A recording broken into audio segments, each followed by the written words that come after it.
Sarah.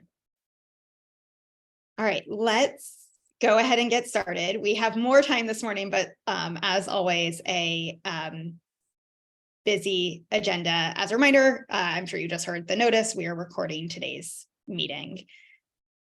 Great, we can jump in, Sarah.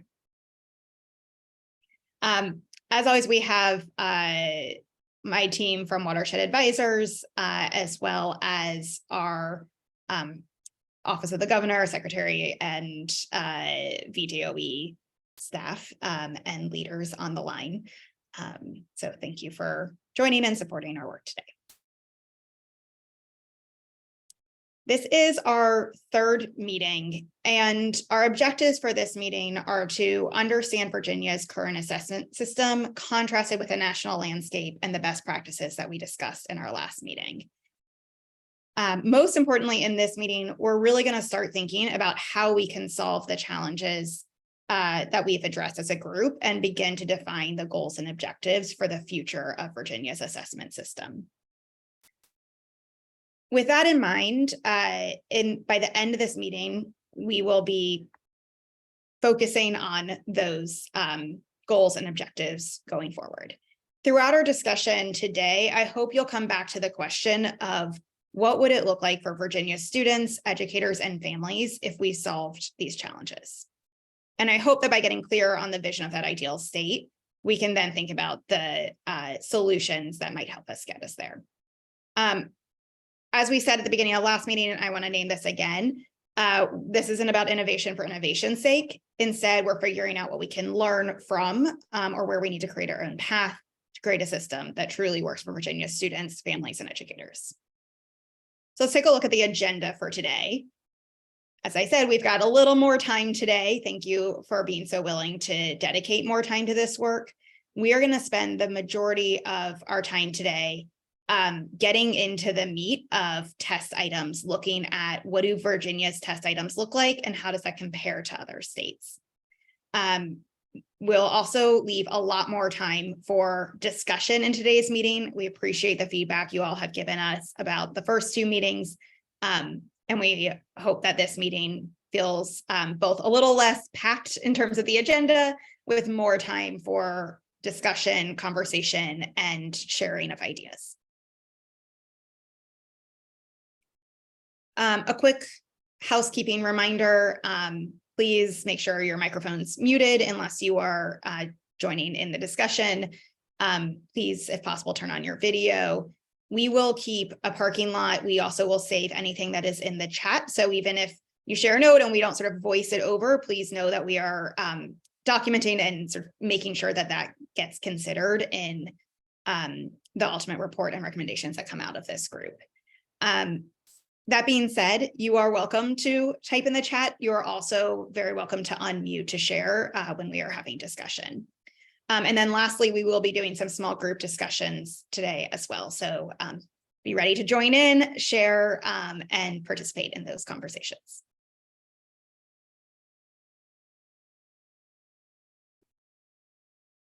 Before we get into the meat of the agenda, these are again slides you all have seen, but I think this review of what is in HB585 is worth just pausing on as we get from sort of challenges to moving to solutions. Again, 585 is about making recommendations for the future of summative assessments. And I just wanted to name that we've had some conversation about best practices and innovations. And today we're really going to be talking about other types of items beyond the item types that are in Virginia's assessment and how those item types or the way items are written change what we ask and expect of educators. There's a number of things in this purpose and objectives that we haven't gotten to yet, including the process and implementation timeline. So just know that that is coming.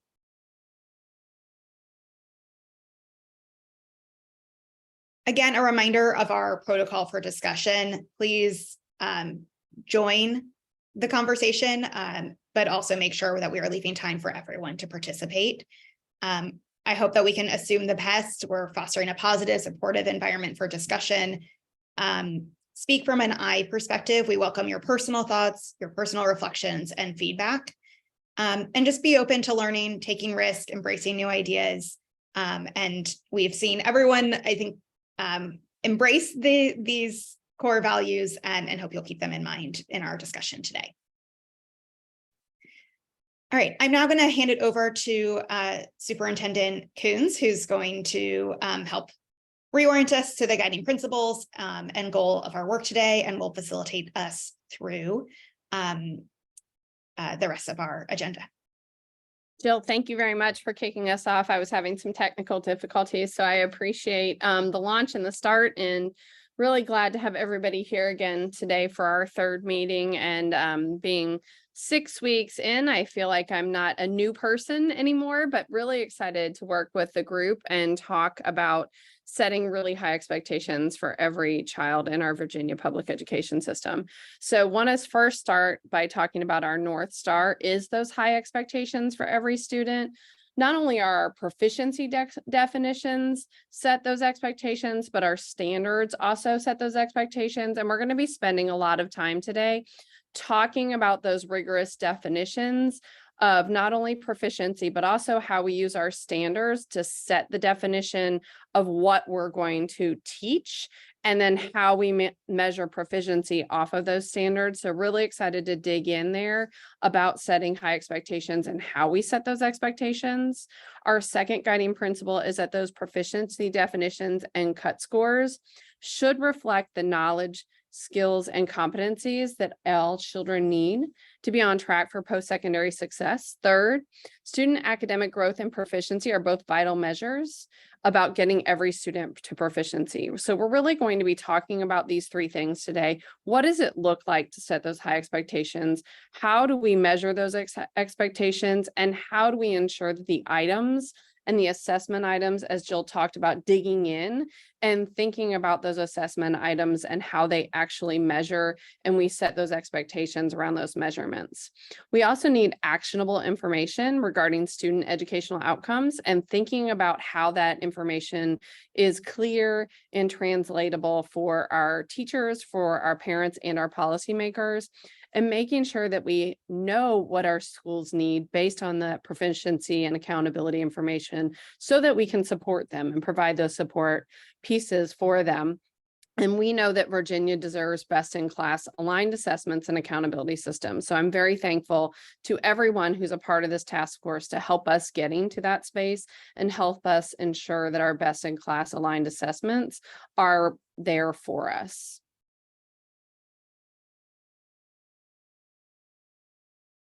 So today we are really going to dig in. We are going to dig into actual items, and we are going to be looking at our challenge 2, which is comparing standards and assessment items for Virginia and a variety of other states.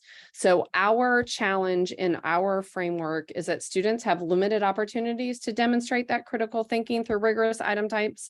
So we are really going to dig into item types today and determine what that space is and how critical thinking can be demonstrated in items, what items look like that do ask for critical thinking, and where Virginia is on the path with our item design.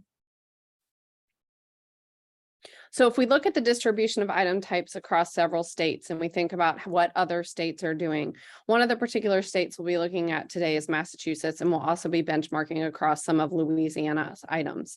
But when we think about third grade math, and we think about the third grade math and the design of assessment items in Virginia, 100% of our items are selective response.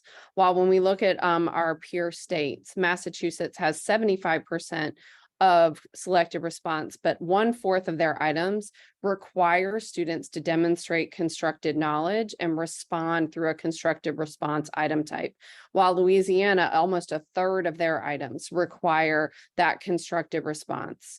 And so when we look at math, we definitely aren't in the same space as those two states, but let's also look at reading. When we look at reading and math, reading in Massachusetts, 1/3 or 30% of their items, even more so than our items in mathematics, are asking for students to give a written response and not just that selected response. And then Louisiana, almost half of their items require that written response.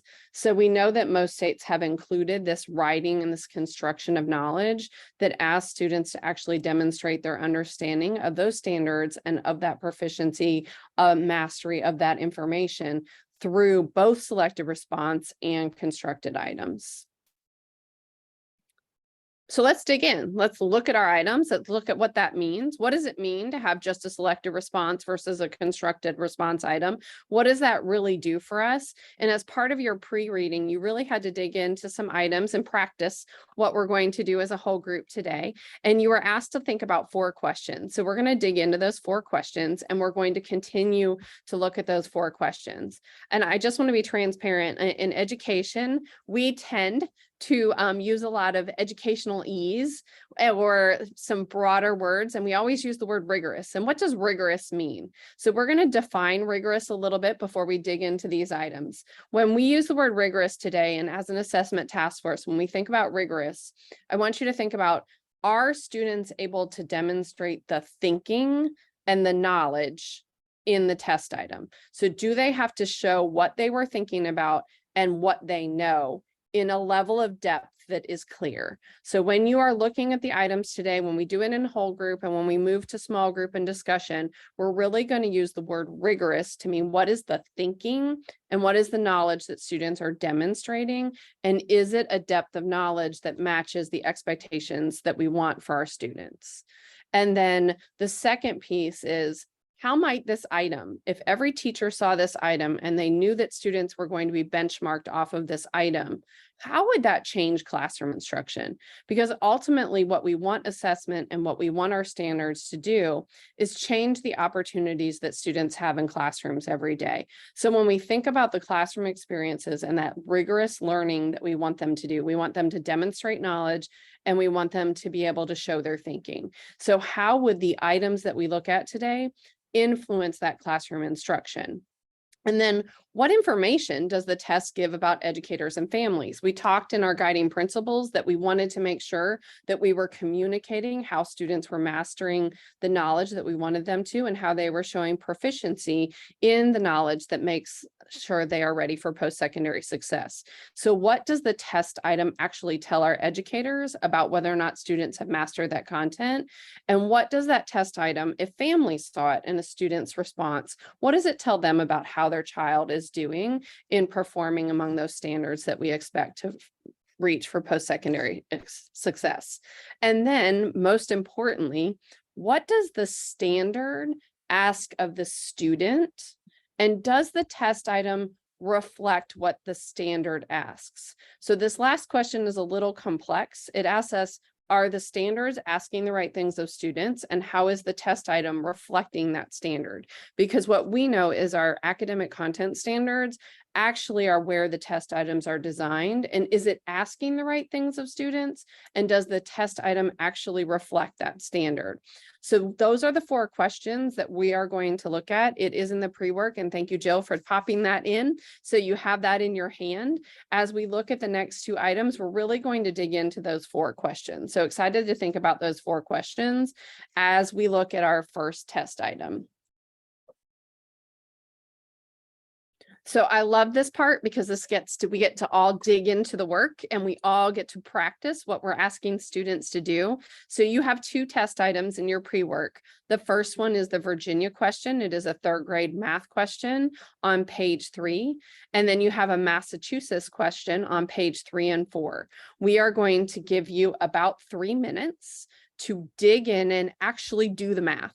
So we're going to ask you to do the math for question 3 and on the math question for grade 3 for Virginia on page 3, and the Massachusetts question for grade 3 on page 3 and 4. And we'll come back in about 3 minutes.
Okay, we're going to take about 1 more minute, and we're going to come back together and we're going to dig into these 2 items.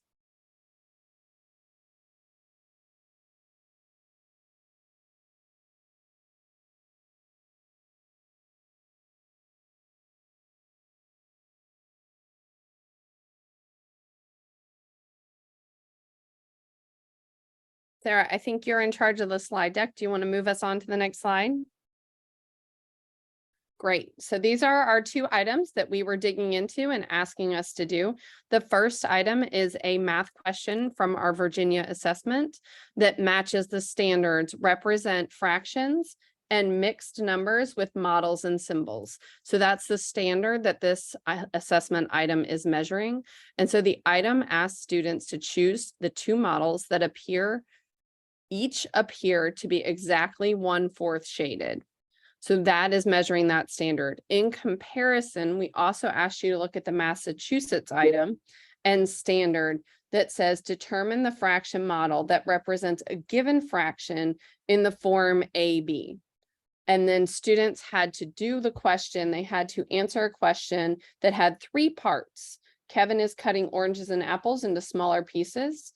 And in the first part, it talked about Kevin cutting each orange into fourths. It talked about having 12 fourths. How many oranges has Kevin cut so far? So students both had to say how many oranges were cut, and then they had to explain their thinking in that construction box below. So wanted to first acknowledge that the Virginia item is a selected item. The Massachusetts item is a constructive response. Based on our graphs earlier that we talked about, you saw the difference that Virginia uses only selective response. Massachusetts has a larger number of constructive response, and wanted to talk about how those 2 items are different and match them with their standards. But want to go back to our 4 key questions and just kind of have a conversation about how rigorous are these items? How might the test items influence classroom instruction? And what information does the test give educators and families? And what do the standards ask of students? And how is that reflected in the test item? So as we flip to the next slide, we're really going to dig into those 4 questions. So if you look at the Virginia standard, it asks students to name and write fractions and compare fractions with like and unlike denominators. So our item asks students to select the 2 models that would be exactly 1/4 shaded. So the rigor of the item was just selecting those pieces. It did not ask students to demonstrate their thinking or how they selected those or how they got to that answer. So be thinking about how that might influence classroom instruction and what the changes would happen if a teacher saw the Virginia item. And then what information does this test give for educators and families? And what do the standards ask of students? If you look at the Massachusetts item, it asks students to develop an understanding of fractions, beginning with unit fractions. Students view the fractions in general as being built out by unit fractions, and they use fractions along with visual fraction models to represent parts of a whole.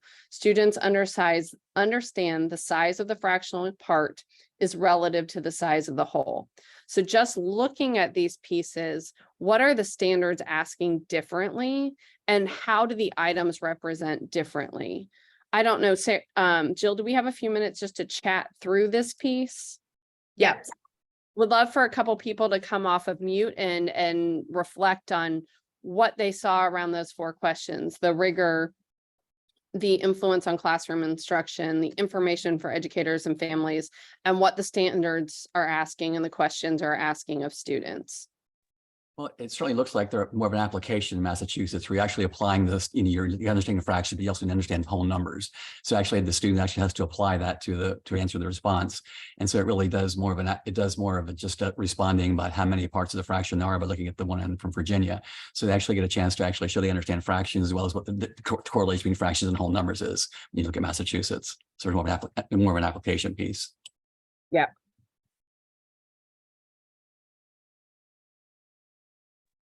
I just wanted to add that I believe this process, in the comparison between Virginia and Massachusetts is certainly asking for higher order thinking as far as the process goes.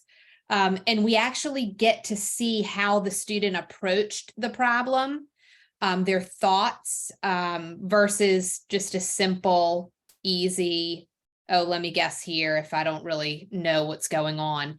We want to get to where what is the student processing through as they think about addressing the problem. I agree with what has been said so far, but one of the notes I made while I was kind of digging into these standards and what this all means, the Virginia standard up here is one bullet of a whole standard, and it may look a lot simpler than the other state standard, but there's more to it in the other bullets. And we also have a curriculum framework that helps people understand the standard, which I think is a lot of the language we're looking at in the other state standard. So at first glance, I was thinking, are these, although they both have to do with fractions, there's a lot more to Virginia than what we see here. So you really have to dig into the standard, and that's just part of it. That's just the standard piece. But I agree with what the other two said about the question and complexity and such.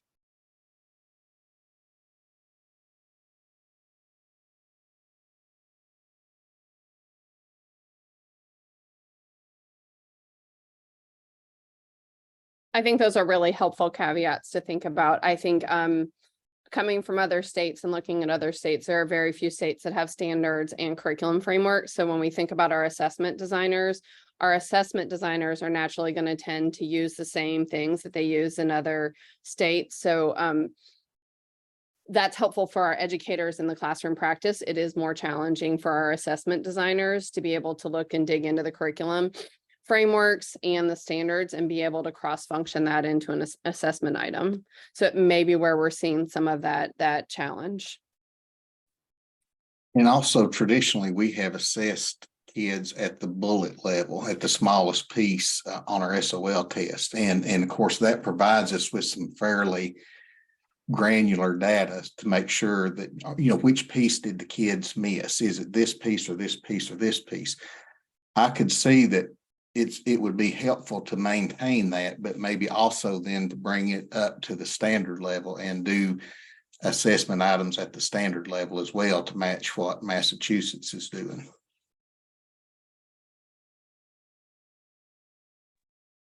I'm just curious if there's a similar type of question in Virginia where if you'd had that same question for Massachusetts, I'm assuming that it would have just given you a multiple choice that would have said like 3, 4, 12, 8. And so the student would have still been demonstrating that same critical thinking.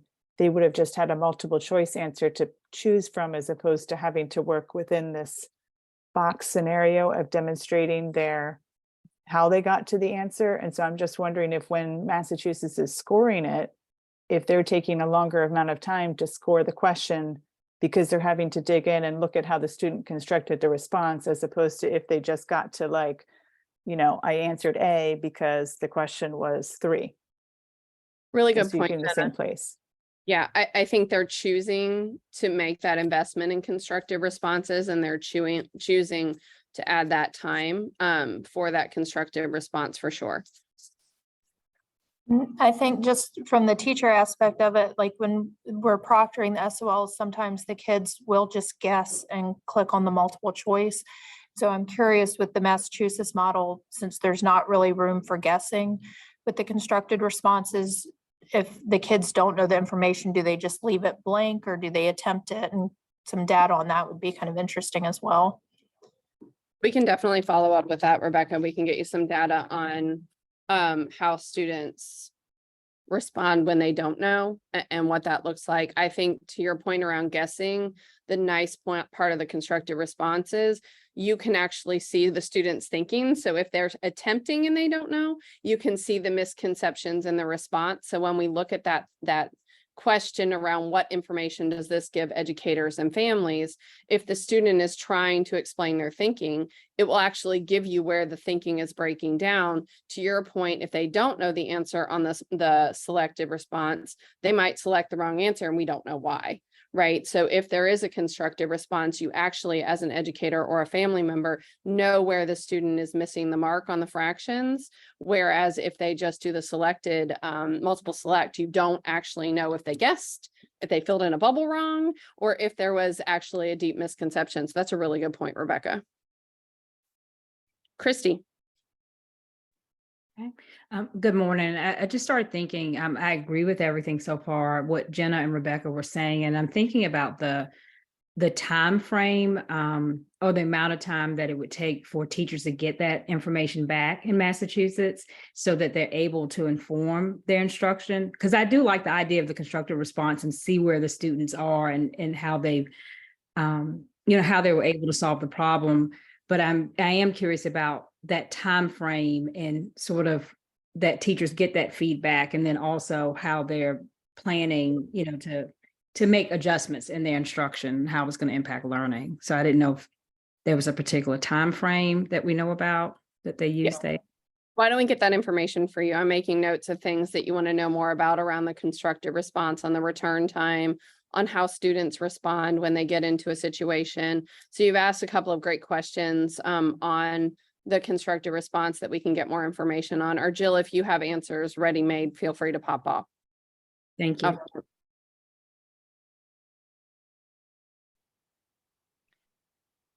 I have a question, just wondering, do families and teachers see from Massachusetts the question and every student's response so that they can dig into that? Yeah, I think that's a great question. And I think as we think about that, that would be a contracting issue. What items would be released and the cost that we would be able to release items and responses. But I do know several states do have a large level of released items. I think there are a couple of questions in that, that we could get information on. But I think it depends on how we contract with the testing provider and the cost of released items. Because as you know, the more items more items we have to build. So yeah, very good question. Right. So if it can't, and I'm thinking ahead, if the item and the response itself can't be released, or then maybe we're back to a critical thinking item that has a selected response or technology enhanced response. Since it's not the thinking process might not be available anyway. And then another thought I had is that sounds very formative. I think teachers do this all the time in the classroom. They look at their students' thinking and processing where they're making mistakes so that they can reteach and assess. And is the summative assessment where we do that, since it seems like more formative in nature. Yep. And I think what happens with constructive responses, and I've seen things back, even if you don't release the item, student showed blah, blah, blah misconception in constructive responses. And some of those items can be summarized. Thomas, you've had your hand up for a bit, so I want to make sure I honor that. Thanks. And Alan also has had his hand up too. I don't want to forget him either. I kind of want to build a little bit on what Christy and Tracy were saying, because I thought that this was a great example and maybe even a suggestion that might help a little bit with some of the logistical components. I am probably less concerned logistically on getting feedback in a timely manner on the summative assessment or the end of year, because teachers aren't using that for instruction anyway. But I am more interested in having some of the constructed response feedback in terms of a fall assessment or a growth component that can be used. So if we have to prioritize between the two, I think there's so much value in the constructed response and raising the expectations, that if I had to choose between getting more information from one or the other, I would want the more information from an earlier growth component of the assessment versus the summative. Because candidly, from a summative standpoint, I want a number, I want a score, I want to know whether or not my kids met expectations or didn't meet expectations. I'm less concerned about some of the specifics just because the students have moved on to the next whatever. Right. And before we ping Alan, Thomas, don't you think if your teachers saw items like this would force them or encourage them or influence them to do this kind of thinking in the classroom? Not necessarily that they would see the item response and that they get the item response back immediately, but these are the kinds of things we want our teachers to be doing. And the more they see them on our summative assessment, the more it would happen in the classroom. Yeah, and I think also from informing the agency in terms of, you know, what the pool of fall assessment released items looks like doesn't necessarily have to change from year to year as dramatically as something that you would have with a certain level of test security in a spring assessment or an end of course assessment. Yep, for sure. Alan? Yeah, actually, I was going to build on what you just shared about the classroom impact. That goes back to one of your questions. First of all, kudos everybody on the process we're using today. I agree with much of what's been said previously. I have an observation and then a note, a thought on one of the questions. The observation is, first of all, this is illustrating, although our work group is focused on assessments, this illustrates that in terms of instructional design, it begins with standards. So I'm really thankful that they're having a chance to look at the standards as well as the assessment items, because these are all integrated. So the standards are where it all starts. And so I'm glad we're starting there. In terms of the question, in terms of classroom impact, you know, really often teachers do, like it or not, use released items. And for that reason, I really like the constructed response to the Massachusetts released item, because that is not just a released item like, oh, how would you answer this question? That becomes a classroom activity, a meaningful classroom activity using something like that. I know I have lots of questions that have been brought up, you know, how many items Massachusetts use, how many, you know, is this computer graphic testing? Does that, because it has 3 parts, does that count as 3 questions? I have lots of questions about the nuts and bolts, but I really like, first of all, that we're looking at standards and that those types of questions could really impact classroom instruction. Yeah, I think that's really helpful. Let's move on to the summary side. I think we've had a great conversation. Really excited. Nice to meet everyone and hear your thoughts while I'm meeting you. Very exciting. So I think we talked a lot about, and Alan, thank you for recapping the standards piece, right? This standard component that we saw, and I understand this is a bulleted component underneath, and I also understand that we have curriculum frameworks, but the specific isolated skill in that component is what the assessment designers are using and does not require that conceptual understanding, while the Massachusetts standard really talks about that conceptual understanding pretty deeply and asks for a conceptual understanding of fractions through those visual models and demonstrating the ability to solve problems. As we talked about that makes it much easier to design that item. While several of you mentioned the curriculum frameworks and those kinds of things help us teach, that does not help us correlate and be clear within the standards, and creates that gap between what the standard actually says and what we're actually measuring and talking about proficiency. It also, as we talk about the feedback for families and teachers, requires all of these things to figure out what's happening.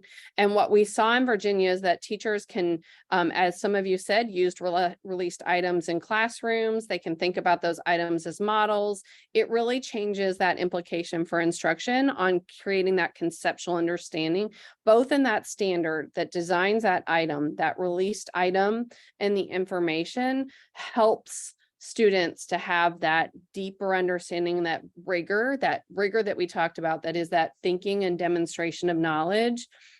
That if we look at the Virginia piece, we focused on a procedural understanding through a multiple choice item. So logistics aside, and some of those logistic components that we talked about, the idea is, how does our assessment and our standards, how do those things work together to have implications for classroom practice and communication tools? So just looking at that math example and thinking about how the actual standards and test items change the rigor and opportunities, and also the communication back to families. So we're going to look at another example. We're going to look at reading this time, and we're going to look at a 5th grade reading. So we're going to give you some more time to do the work. We are going to look at the passage Born in the Desert on page 5 and 6 of your packet. And we are going to answer the question on page 6. And then we're going to turnkey and look at Massachusetts. We're going to look at their passage called My Favorite Words on page 6 through 9. So it's a little bit more reading and a little bit more to do on the Massachusetts side. And we are going to ask you to outline evidence and argument. You're not going to have time to do the full answer on the Massachusetts side. We're going to give you the same about 3 to 5 minutes to dig in and actually do the reading. Actually, they've given us a little bit more time, 10 whole minutes to do this activity. So we will not have to speed read and try to be magical, but we're going to give you about 10 minutes to work on both the Virginia item and the math item, or the Massachusetts item. I just want, as you're processing this, I know the math item, it was the first time we were looking at items. I really want you to look at the rigor, that thinking and demonstrating of knowledge. When you look at the Virginia item and you do the Virginia item and you do the Massachusetts item, which item is actually asking you to demonstrate your thinking? Which item is actually pushing you in the thinking? And how, if these items actually were released and we were thinking about driving classroom instruction, what would be the difference, and what information could be gleaned out of these items as a family member or as a teacher? So we're going to give a little bit more time. We're going to give you 10 minutes to really dig in and think about this. So we'll come back together at 10:20.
Okay, we have a few more minutes to do your items. It looks like a lot of us are done, so we might get back and start a few minutes early.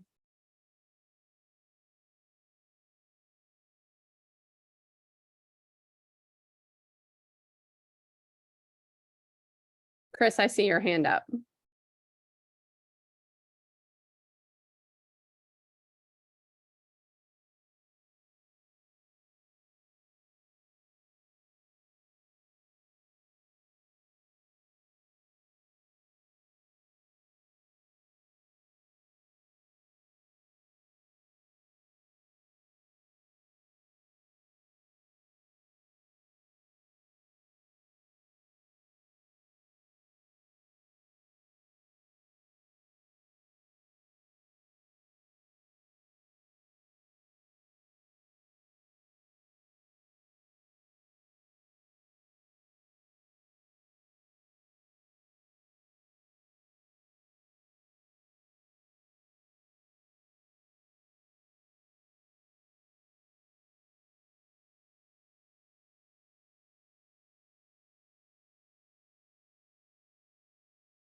All right, I think we're gonna do about 1 more minute, and then we're gonna come back together.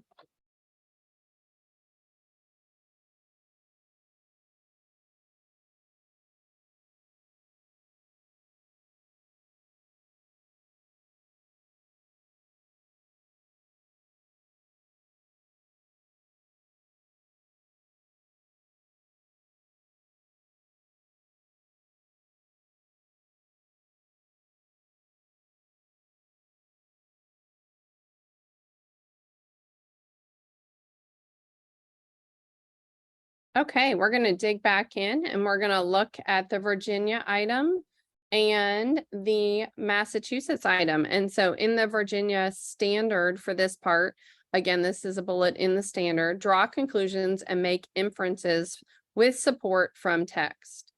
The Massachusetts standard, similar, make an inference about a character based on details from a passage. So if we look at the Virginia item, what we're seeing in the Virginia item is a multiple choice question, again, from our conversation at the onset of our task force meeting. The reader can tell that Raheem first becomes nervous when he feels his palms become damp, wishes his classmates understood him, spends a long time writing his speech, forgets what to say next. And if we look at the Massachusetts item, it is an essay item. So the student would have to present and develop a central idea, provide evidence and detail from the passage, and use correct grammar, spelling, and punctuation. The first thing I just want to ask the team, if you were answering someone, I think, Rebecca, I think you said this earlier, our students can guess, and sometimes they tend to guess. Which item would allow a student to guess if they didn't actually read or comprehend the text? Is there an item that actually allows a student to guess an accurate response?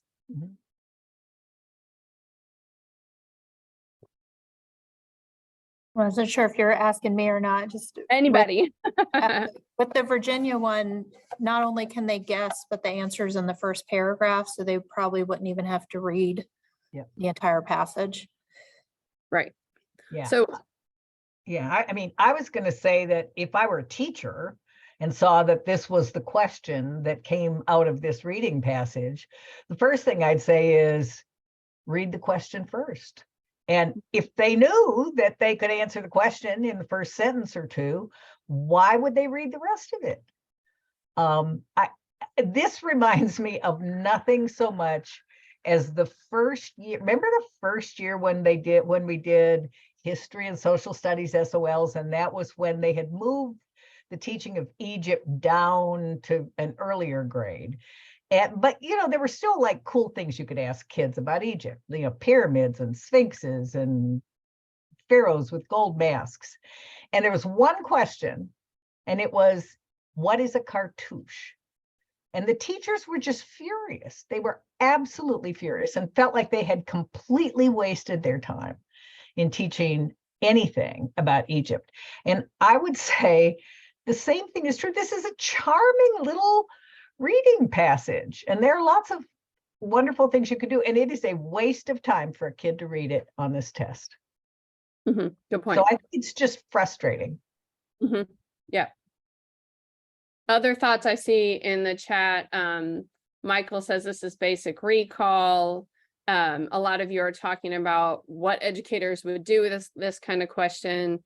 I'm going to ask you to think about the Massachusetts question then. If we know that students have to write an essay, if we know they have to read the text, talk about the central idea, and even if it's a, Chris, to your point, a passage on Egypt, right? What do students have to know if we think about rigor?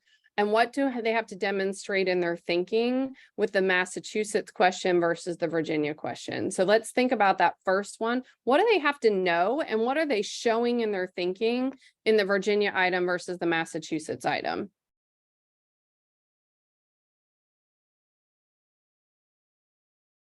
Well, I don't know if it's quite exact to your question, but what bothered me about the Massachusetts item is it doesn't actually require you to know or recall or describe anything that came out of the history context of what was being asked and presented here. Like, I went kind of to Chris's point, I went down and read the question first because I was like, this is a lot of text. And it basically says to tell me why the relationship is special. So it gives you all of this great context and history that's completely not necessary to answer the question. And then you're like, well, or should I use the history background to answer the question, or should I use the essay part to answer the question? So I found that I didn't think that the question that was asked at the end of the Massachusetts one got to the depth of describing some of the work that was presented here. And I'm also just, I'm needing kind of a basic recall here, because I feel that in Virginia, my kids come home and talk all the time about writing essays as part of their SOLs. And so I think it's just important to acknowledge that we do have essay writing components in some of our Virginia assessments as well. And so while we've chosen a multiple choice for the example of having this conversation, there are other instances in Virginia where we do have constructed responses on essays. Hey, Shelley, could you respond to that about the construction of our SOLs? Sure. So currently we do have constructed response or essay items in our grade 8 writing and end of course writing test. This year we did field test a new item type, but we tried it out with students with grade 5 reading, grade 8 reading, and end of course reading, where students are required to read a passage that's based on either history or science content and then answer a few questions. Those are multiple choice and respond to an essay. So that's what we have currently. So those, yeah, those field tested items, those are new items that we are field testing. They're not part of proficiency indications at this point in time. They are not part of, you are correct. So they're, the items that were tested out or possible are not necessarily in our proficiency or accountability system. So our children are definitely experiencing what you described, but may not be a part of our current accountability and proficiency measures. Those are multiple choice based, correct? Except for grade 8 writing and end of course writing, where they do have to currently create an essay that is part of accountability. And that's isolated writing, not a component directly in the content area assessments. Is that correct? It is a standalone writing test. Yes. Great. I just want to make sure that you are definitely the expert in this. So wanted to make sure you spoke to the construction of our SOLs. Thanks so much. What else were some of the thinking? So I agree that the item doesn't make as good a use as the historical background, like Jenna said. You know, I think we all know the importance of you know, background and you know, we're coming into a place where we understand that content knowledge and background knowledge is really important in terms of reading and understanding what your comprehension. I think the Massachusetts you know, problem did well in terms of requiring a child to gather various examples and support that thinking. So we do have some, culling evidence to support your thoughts. I mean, when you're having to describe why the relationship is special, you've got to bring all these examples from the text. So it's text-based, it's evidence-based, he could read his thoughts, no words were necessary, they both loved the woods, they shared affection with one another. So, the child's sort of forced to look back to the text, and not just kind of get it out of the air. They're forced back into the text, which is really important to find evidence. So that's really key for that passage. I think again, we've got to talk about what's appropriate at the grade level where kids are progressing. But what I didn't see so much is just being able to, force to, sort of say that this is why, any kind of conclusion or any kind of, summary of thought across the passage as they were reading. I think sometimes we ask kids to come up with ideas and skills, but we don't really require them to synthesize across. And so I think the directions could have been a little bit better in terms of what we were asking kids to do. But I did like the fact that they were forced to go back to the text and support their answers. And they were told that they had to, the insinuation was you need multiple examples of why this relationship was special, but the examples themselves, the instruction could have been better. Yeah. So Amber, it does say though, doesn't it say right in essay what explains why Lewis and Seaman's relationship is special? I guess so. I thought that really was asking specifically to S to address that. So I guess I was saying that was kind of given that causal relationship. Yeah, I guess I would just say multiple reasons why, or, instead of having a kid write a sentence and give one example, I think we can do better on the instructions to show what we're expecting for a better answer. And I want to call out Matt's comment in the comments as the comments are getting, he said, it seems like Massachusetts can measure more standards. So even Amber's comment about you could put a conclusion, you could put this, the Massachusetts item allows you to measure more pieces and more components of standards, where Matt said the Virginia kind of narrows you to that one discrete skill and item. So that was a good Matt. I appreciated that comment quite a bit. And Grace said, the level of comprehension in the Massachusetts item, it asked the student to think, to her point about higher levels of thinking and depth of knowledge in that as well. So wanted to call out those comments, and then also want to acknowledge Tracy, who's had her hand up for quite a bit. Lisa, I agree with your summary that you just shared and what folks have said. I wanted to point out that, or in my opinion, this is a lengthy item that only addresses part of the standard. So if that's a lot to do for part of one standard. So I don't know if there's a way to incorporate more of that standard in the writing, like someone was saying, with better directions, but that's a lot to read and a lot to write for part of one of the standards, in my opinion. Sure. And we're not giving you perfect models. We're just two approaches. So I think Amber and Tracy, you guys have called out some good comments on how to build even better items. But I think the idea is, what is the difference in the types of items and how can you get to depth of rigor, and how do the standards kind of drive us in that? So really appreciate that. I think we're going to flip to the next slide, because I know there's some time constraints for a couple of folks and want to be respectful of that. So as we think about the standards and go back and think about those items, students will read and demonstrate comprehension of fictional text, literacy, nonfiction, and poetry. Students will draw conclusions and make inferences to support those. So that's the standard that's actually being that assessment item is measuring. And then to the other point, there's that Massachusetts standard, which is a little bit longer, gives an example and a concrete piece. I know, Tracy, you talked about curriculum frameworks and that our curriculum frameworks kind of bring that in, but again, want us to try to dig into these standard pieces and think about like the standard component and how that was reflected or not reflected in that assessment item. Any thoughts there on the component of the standard relationship with the item and the ability to get at that depth there?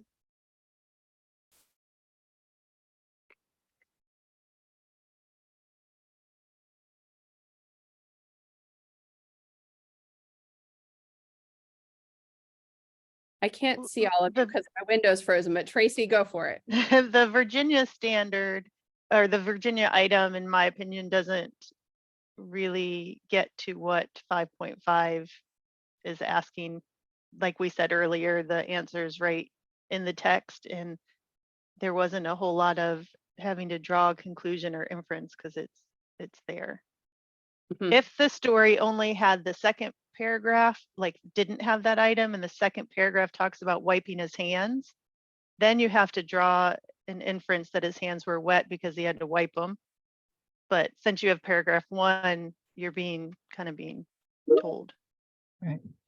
And it's not really a story about a little boy who's nervous. I mean, is the point, the question doesn't get to the main point. Right. Very good point. And Chris, I think you said the Virginia question asks the students to draw a conclusion, but it's not about the main idea. Like it's not the theme of the text. So it's not actually getting into the meat. And you know, that's some of the problem with having a standard that is discrete versus a standard with multiple layers, which you see in the Massachusetts standard. So that could be part of the standard element that causes some of the challenge in the items too, as well. Because the second reading was so long, I read the question first, and you could go back up and just skim the reasons and add those to your essay without really reading and getting into the depth of what's being presented to read. Yeah, say more about that, Tracy. So I went to the question, and it talked about we need to talk about the special relationship. So I just went up to the essay and looked for things that might have to do with relationship and picked a couple things out. I didn't actually write it, but you could pick some things out and write an essay without really reading everything. Yeah. Yeah. Yep. So those are good components for us to be thinking about as we're moving forward. But I love the conversation, and I love the opportunity for us to think about what do we actually want our assessment items to do. And I think you guys are having great conversations around how the standards are written, what we actually want our assessment items to do, how our assessment items can detract from what the standard or what the intent of that expectation is. And if we go back to our principles are setting those high expectations, right? Our assessments should measure those expectations, and then proficiency should demonstrate how our students are doing on those expectations to get to post-secondary success. So I think the opportunity to really get in the weeds today, and we're going to do one more activity, is helping us think about what do we want as Virginians, what do we want our assessments to do? What do we want them to be able to say, both in the item space, but also in guiding that classroom practice and thinking about how that item as a released item, as released information, starts to drive changes in our practice. And I think Kim, or Chris, you've said this a couple of times, like it's not even actually asking what the intent is. And what happens when that goes to the classroom and we see those things, that's sending mixed messages to our educators. So if we look at our summary, right, our standard for Virginia asks students to read and demonstrate comprehension. They must do this by drawing conclusions and making inference supports from the text. I think a lot of you said that the question didn't allow students to do that. They didn't have to do anything. They could read the question and guess at the answer. If we look at the Massachusetts piece, the standard asked them to talk about a theme and draw an evidence, compare and contrast, and talk about characters' interactions.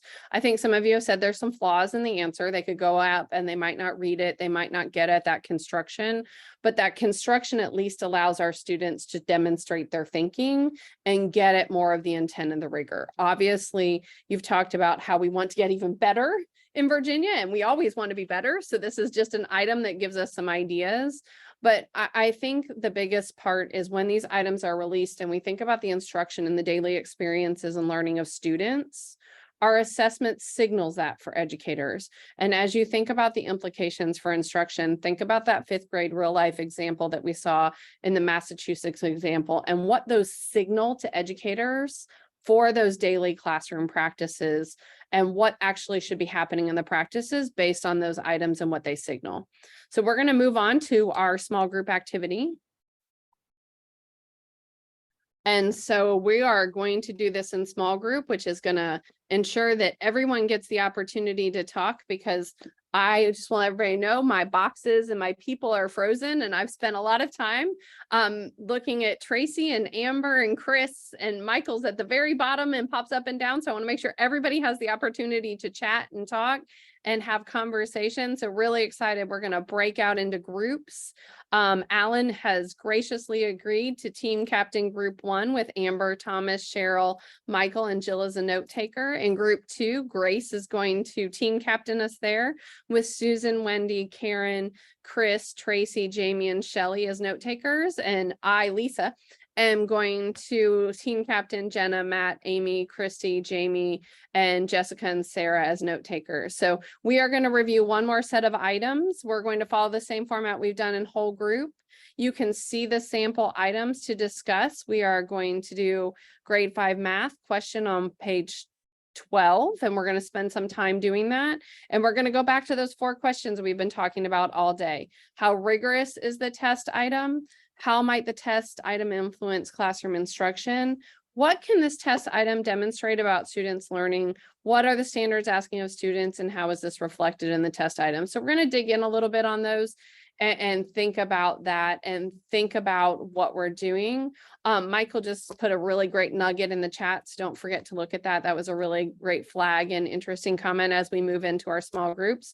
But we're going to move into those small group activities and move into that example that we're going to do. So I'm going to turn it over to the experts at Zoom, because clearly I am not an expert at Zoom right now. I'm just assigning a few more folks and we'll be right. Yep. Sarah's going to break us up into small groups.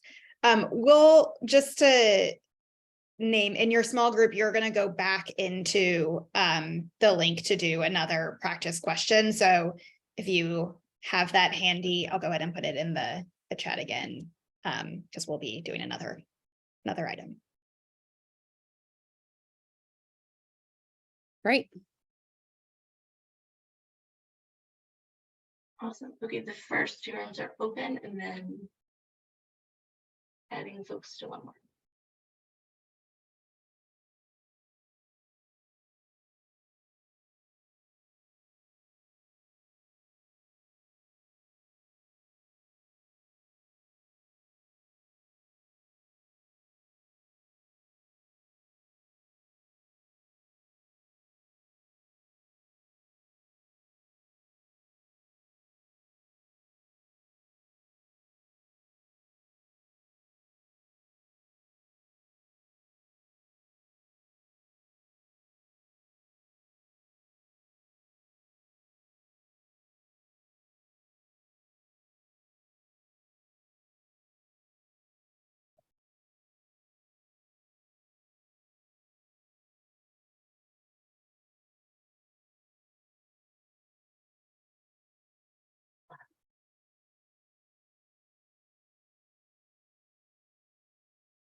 For my group, I'm sorry it jerked us back. I went to click and then it accidentally took me out of the room, which I think interrupted the slide y'all were seeing. I really apologize. That was not intentional.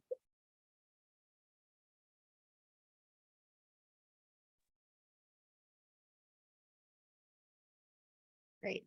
Thanks everyone for, I at least thought our small group was a really robust discussion.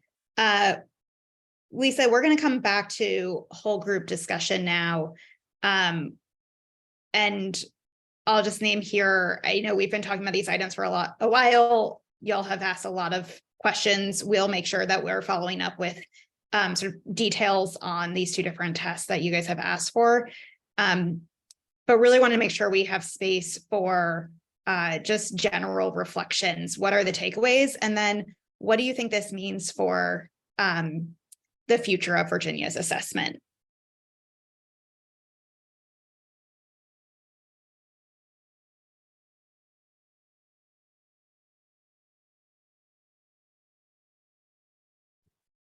Yes, I'll start. I mean, I think I'd like to circle back to something that was said at the beginning of the discussion.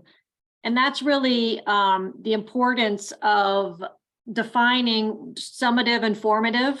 You know, I think we get into quite a bit of trouble when we think that the summative test is going to inform teaching. And I really think, you know, there are different purposes of formative and diagnostic test, and we shouldn't really have the expectation that the summative test is going to inform thinking. I think Thomas pointed that out in terms of how teachers actually use it. And to think of it more like an end of year kind of, you know, checkup or an annual physical or something like that, where we have a clear indication of where we stand with our health. It's just a clear indication of where we stand in our academic trajectory. So that may not be a popular stance, but I feel like when we layer on the expectation that it's going to inform classroom instruction every year, or and the teacher's going to use it that way, it ends up getting us into trouble. And it doesn't mean that the questions should mimic, because they should, what the you know, what the formative tests have been throughout the year, but it just means that they're serving a different purpose. And the other takeaway for me, just more broadly, is that, you know, we need to think about just a distribution of DOK levels. I think most of us are aware of that. And we know that, you know, a high quality test is going to look at, you know, are we asking kids to mostly recall? Are we asking them mostly to demonstrate a skill? Are we asking them to do some kind of strategic thinking where they're assessing, you know, skills, and or are we asking them at level 4 to sort of synthesize and create? And so, you know, undergirding some of these expectations is just that very, you know, foundational level of the rigor that we've talked about at length. And so I think those are a couple thoughts. And my last thought on the writing piece is that, you know, there are a lot of states that are getting rid of the writing piece because of the time or so on and so forth. But when you think about what kids are going to be asked to do in the real world, even when they're just researching a new job, you know, formulating the inquiry, locating multiple sources of information, evaluating the quality of that information, gathering evidence to support your claim. I mean, those are practical skills that every child's going to need. And so I think that's super important that we keep the writing in there, and you know, and that we prioritize it for its importance. On the math front, I'll just give us a similar example. You know, kids are going to need to solve complex problems. That's part of the mathematical practices. But I don't see many states at all having kids use spreadsheets or software and the tools that they'll find in many jobs. And so I'd like to see more, you know, use of those types of tools in the mathematical practices, since kids will be expected to use them in the workplace. And we see very little use of Excel or that type of thing.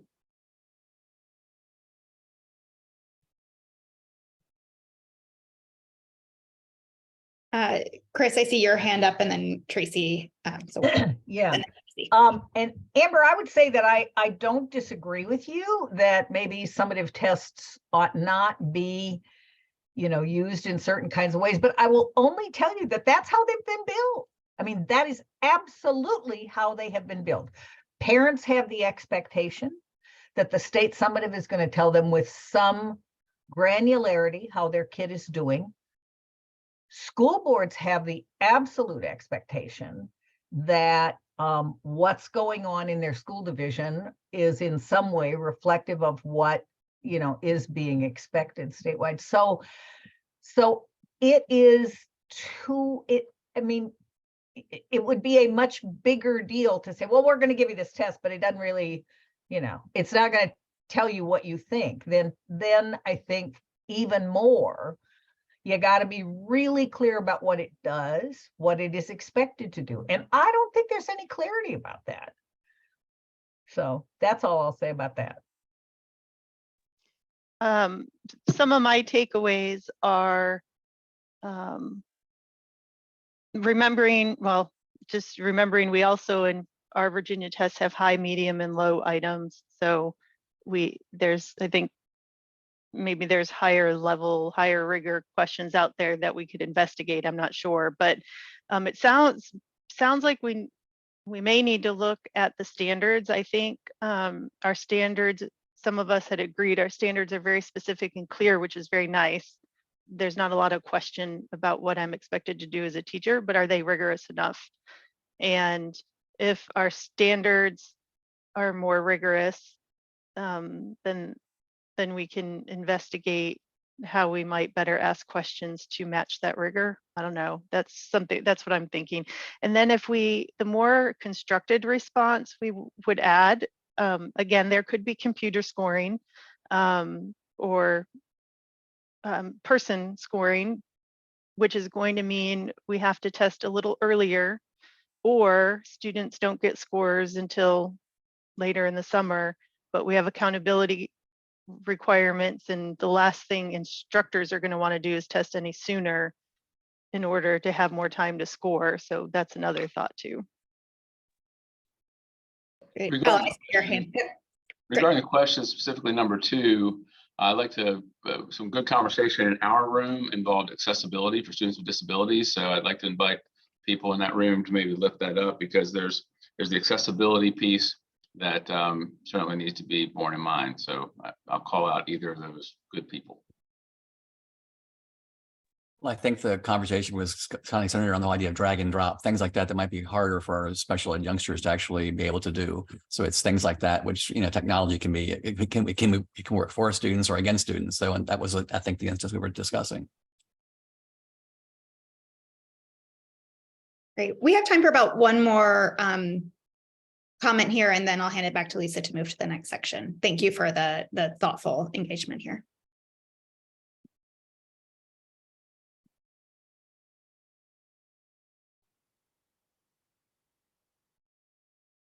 Okay, Lisa, back to you.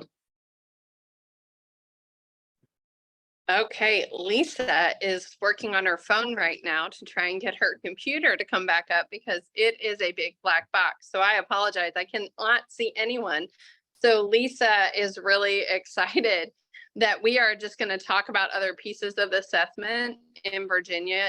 We had some people talk about on the onset what the 3-year assessments might look like versus some of the other assessments. And I'm going to turn it over to Sarah. I think Sarah is still here to talk about 3-year growth assessments and the design of those. So Sarah, I want to take it away. Sure. Thanks, Lisa. The House Bill 2027 was legislation that established these 3-year growth assessments in the 2022 General Assembly session. Excuse me, 21. And we developed these assessments to be first administered in the fall, and then in the second year, beginning in 22-23, we had a computer adaptive assessment for growth that was administered in the fall and in the winter. And just like the SOL test, they have the types of items that we've been talking about: multiple choice and the technology enhanced items that are included. It is a computer adaptive test administered in grades 3 through 8 math and reading. We are using test items that are out of the SOL test item bank. So these are items that have been reviewed by teachers and field tested or tried out with Virginia students. It's in the same platform that the students are taking their SOL tests. So it's similar in that way. And then the results that come back out of the growth assessments, those are available to teachers in the form of what we call a student detail by question report. I think we've shown this report before. This is just a mock-up of that report, but you can see that it shows a vertical scaled score. For the growth assessments, there is not a performance level indicated. So you're not getting a pass-fail mark on those. And then you can see that there are what we refer to as item descriptors that reference each of the individual items that were administered to the students. And Tracy mentioned high, medium, and low items. We have a vast a spectrum of difficulty of items, but we put them into buckets of high, medium, and low. And this report indicates whether the difficulty of the particular item that was administered to the student, and then they get an X or a check mark as to whether that item was answered correctly by the student. And then some of you have mentioned item descriptors, and it talks about the type of content that was assessed in that particular item. And you can see in parentheses, we give the specific standard that is aligned with that item that is assessed. So these results are available to teachers. If the school division provides them to the teachers, they are available within 24 hours. And this is very similar to what students would be, what report would be provided on students in the SOL test reports as well. The difference being that for the SOL or the summative assessment, there is a performance indicator of pass proficient, pass advanced, or failing on that assessment. So that's the growth assessments, again, administered in the fall and the winter at this point, and administered on content that is aligned with the course that the student is enrolled in. So a fourth grader in the fall would receive test items that are assessing fourth grade content, and as well in the winter time as well.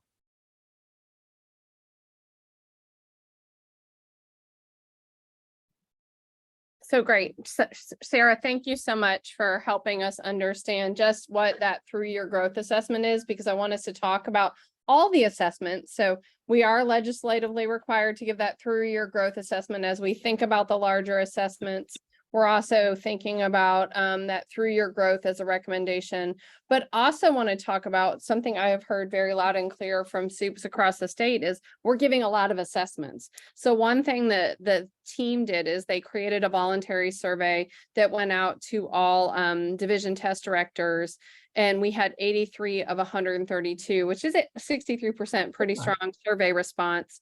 Tell us what kinds of assessments they're giving, the frequency, the testing time, so we can get a whole picture of not only what are the state assessments, the summatives, what are the through years that are legislatively required, what else is happening for assessments, because what that signals to us, if school divisions aren't getting what they need out of the state system or the through years, they're going to add other assessments onto it. So it was important for us to understand what are our school divisions doing, because that's also a signal of the health of our assessment system and whether or not that principle around communicating to educators and families. If our assessment isn't communicating well to educators and families, we start to layer on additional assessments. So we're going to flip to the next slide and see what our divisions told us. So as you can see, almost half of our divisions are creating additional local assessments on top of the state level assessment to get their own information and their own data. And they're doing that about 3 to 4 times a year on top of that standards of learning assessment and the growth assessment. So we're going to flip to the next slide because I know we're tight on time a little bit. In addition to local assessments, who is paying for additional vendors and additional vendors to provide assessments on top of those other 3 types of assessments? We have the comprehensive instructional program, which is the assessment that Matt is doing in Southwest, iReady, now NWEA. Almost 60% of the divisions surveyed are using some kind of packaged assessment in at least one grade or test level.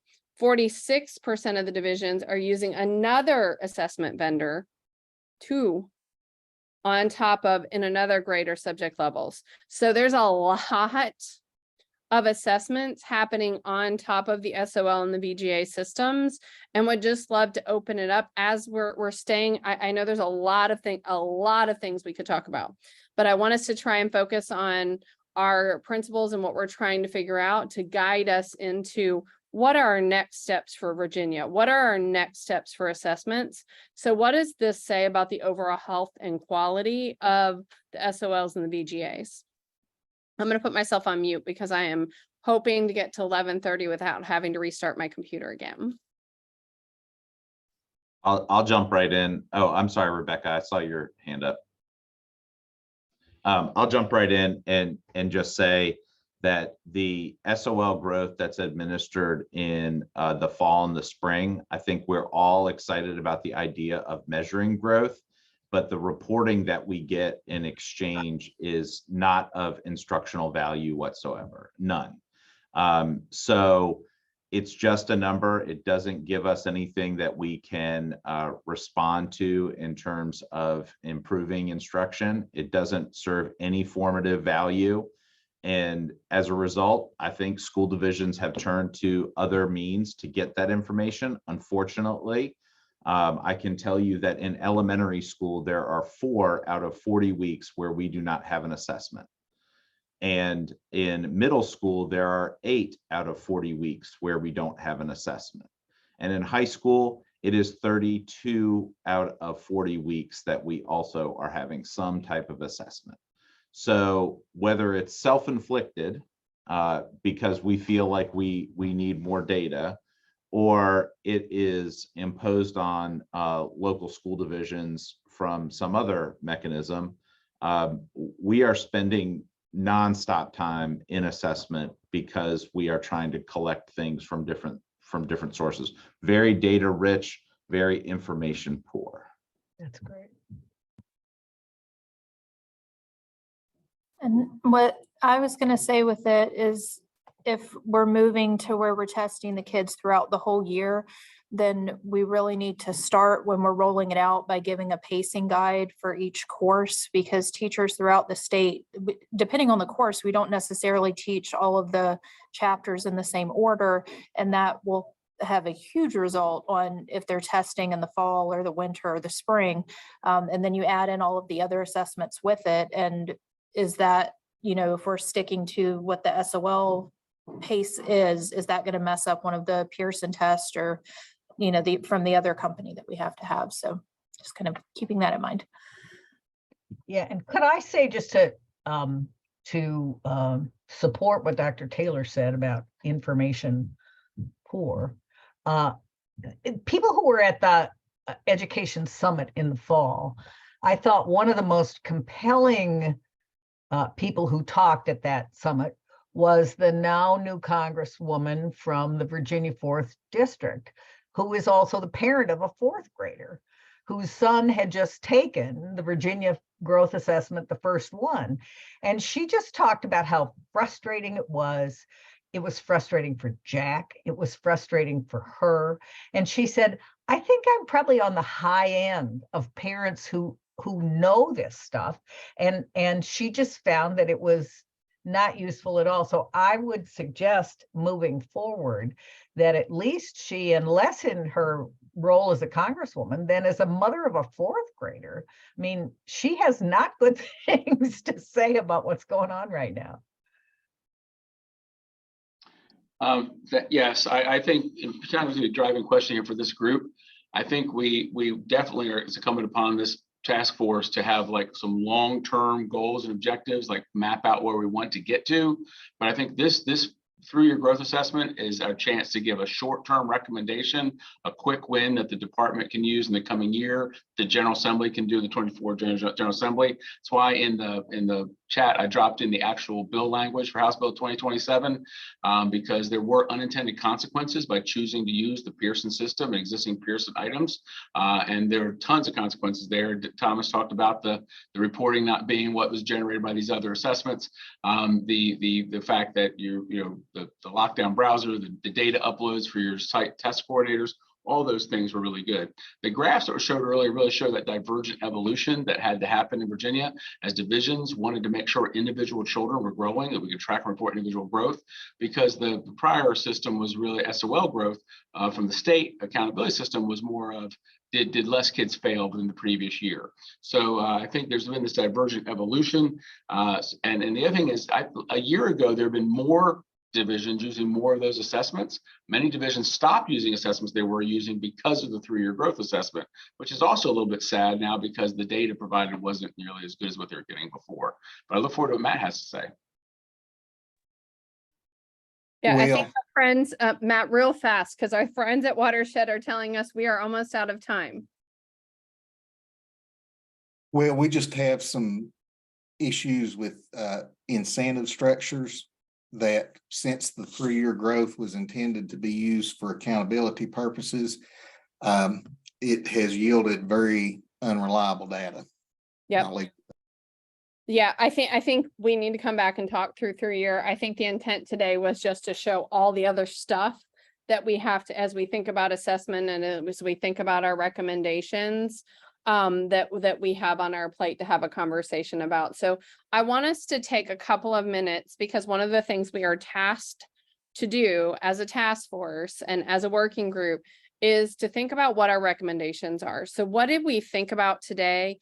We are about halfway through our conversations and our meetings, and want us to think about what have we talked about all of the meetings, what are the conversations been? In particular, today we looked at items, we looked at standards, we looked at the volume of other assessments, but what are 2 minutes? We're just going to take 2 minutes. What most resonated about where Virginia should go next? And we're going to do a quick conversation, and hopefully we can get a lot of conversation quickly to discuss as a group.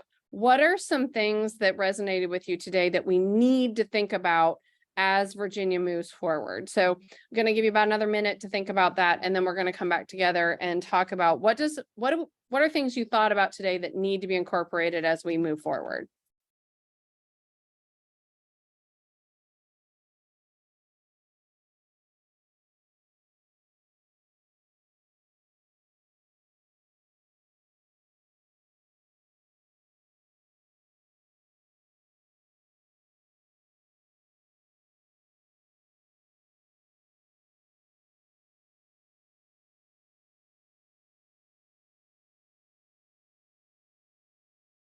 All right, let's come back together. Things that really stuck out for you. And Sarah, you're taking super good notes for us so that we have these in the notes. So we'll make sure we capture those. I think Michael has his hand up first. I can't see a lot of you, so you might just have to bounce off of each other and have a conversation. So Michael, we'll start with you. Yeah, the biggest issue, of course, is constructive response versus selective response. I mean, obviously, there's a huge need, I think, for us to actually move more towards gearing ourselves in that direction. Thanks.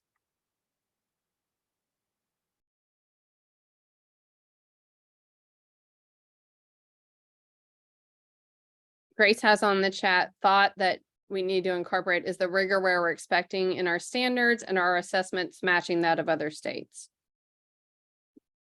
Grace, that's exactly what I wrote in my notes. And I think we need, when we talk about constructive response, we need to be considerate with how long it's going to take and what data we're going to get from it, because if we're not going to get the right data from it, is it worth the extra time? And I do think, Tracy, that that's a good point to bring into the equation, is the amount of time, because as we all know, we could make these assessments hours and hours long, but are we really getting to what we want to know, right? And so is the length of the assessment, is the depth and breadth of what we're asking, how are all of those pieces coming together really to fit exactly what we want, that sweet spot we want to get to? I would just add that I think that parents care less about how much time kids take, and they care more about the pressure that they think educators are feeling about teaching to the test and narrowing the curriculum. And, we really need to think about public support in terms of, engaging them in these standards changes that we're thinking about. And if we can, if we have a rationale in terms of, these are better tests, they're more complex competencies that we're asking for, they're going to take a little bit longer, but we're also getting rid of X, Y, and Z so that teachers don't, and it's a better test, so teachers aren't going to have to drill and skill and teach the test and take away time from other, subject areas and so on and so forth. So I do think that it's not just about how rigorous our items are, because we know they're not. We've seen the, the NAEP proficiency comparisons that at least, that NAGVI gave us the other week, and all of us were like, okay, that's pretty jaw-dropping in terms of how we're an outlier. So I would just say that, really zero in on how the public feels, and when we see all these gazillions of tests, what they're taking away from that, as well as we really address what we think are the critical problems and being very specific about those problems relative to how parents view all this testing. Yeah, we've got about 5 more minutes, so I want to make sure everybody has a chance.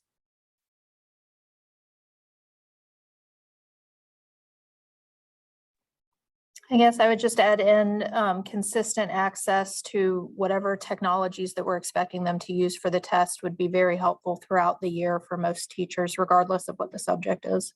Mm-hmm.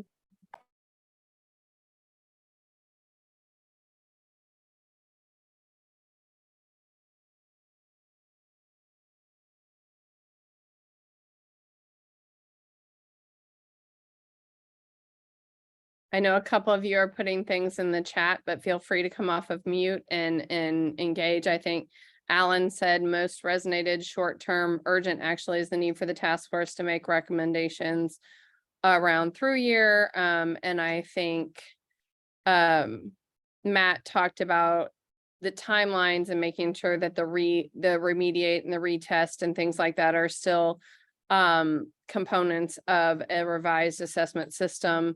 I know we've had several other people talk earlier, so I want to give a chance, last call, in the conversations.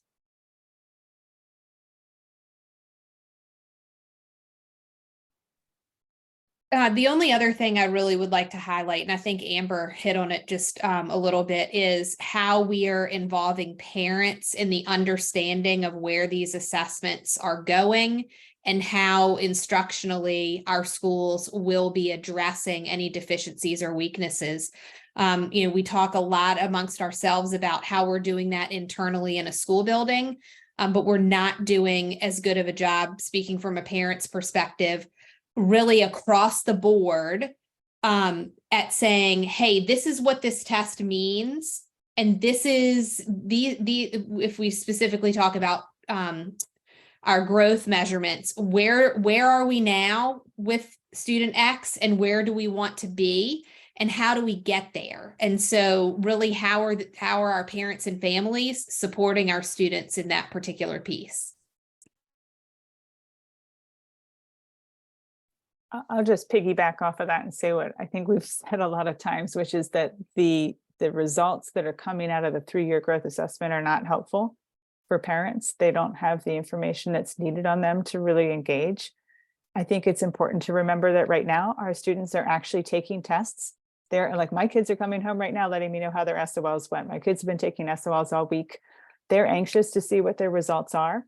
By having those responses immediately, it allows them to judge how well they did for themselves and their own self-agency and improving their assessment. And so I think it's like as critical as it is to take a look and examine the lack of rigor in some of the Virginia questions. I also think it's important that we keep in mind the time frame that it takes to take the question. The thing that resonated the most with me today was this question of whether or not we're asking these really narrow focused questions, or whether or not we ourselves have demonstrated critical thinking and putting forward trust questions that require you to take multiple areas and assess them in one question. And so to me, that's kind of like the interesting part that has kind of bubbled to the top today, is whether or not we're testing on each little narrow item or whether we've asked these larger integrated questions. And I really liked, I can't remember who brought it up. I think it was Thomas that said, like, maybe it's that the fall assessment, because we're all interested in showing that growth, maybe that fall assessment is where we need to have those constructed responses so that it guides instruction for the current year versus taking a different approach. And then the kids would even feel like they're taking two different types of assessments. And I'll, just to circle back around too, the message loud and clear from parents for a long time has been there is over-assessment. There are too many tests being taken. We all understand why that's happening, but it needs to be addressed. Very good. I think we're gonna end with Jenna to make sure we stay on time, but please continue to give feedback. Tracy said something about very similar about how do we balance that time and how do we think about constructive responses and how do we still get the timeliness.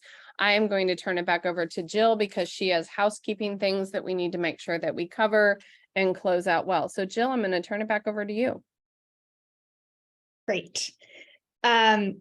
The big things I want to make sure I name in our next steps. Sarah, if you go to the next slide. So we will meet again I'll go in order of what's on this slide. So Sarah I don't miss anything. After this meeting, you will get an exit survey. We can also put it in the chat for those of you who have a minute now and want to share your thoughts while they are fresh. We really appreciate the time you guys have put into those exit surveys from previous meetings. They have really informed how we shaped the conversation and been extremely valuable. Before our next meeting, you will once again get an opportunity to schedule one-on-one calls, an agenda, and pre-reading. The biggest thing to name is we will not be meeting next month. It is a busy month, end of the school year, travel, etc. We will meet again on Thursday, July 27th, in person in Richmond. This is a meeting where we will take all of the feedback we have heard in this conversation and others and put very draft, totally preliminary recommendations in front of you. You can hate them, tear them apart. They are just a starting place for you to react to. This is also where we'll start talking about timeline and what it would mean to shift to a new assessment and how we would do that. So in person, July 27th, we will also be sharing logistics with you, particularly for those of you who are coming from far away. Thank you for making the time. Thank you for pushing us to have an in-person meeting. Many of you asked for it, and we are grateful for that. And we're looking forward to seeing everyone in person in July. Yeah, really appreciate it. Excited to be here and excited to be here with all these brilliant people. Really appreciate the thought partnership today. I think it was incredibly helpful and helps guide the work. So thank you very much. Thanks, everyone. Bye. Thanks all. Bye.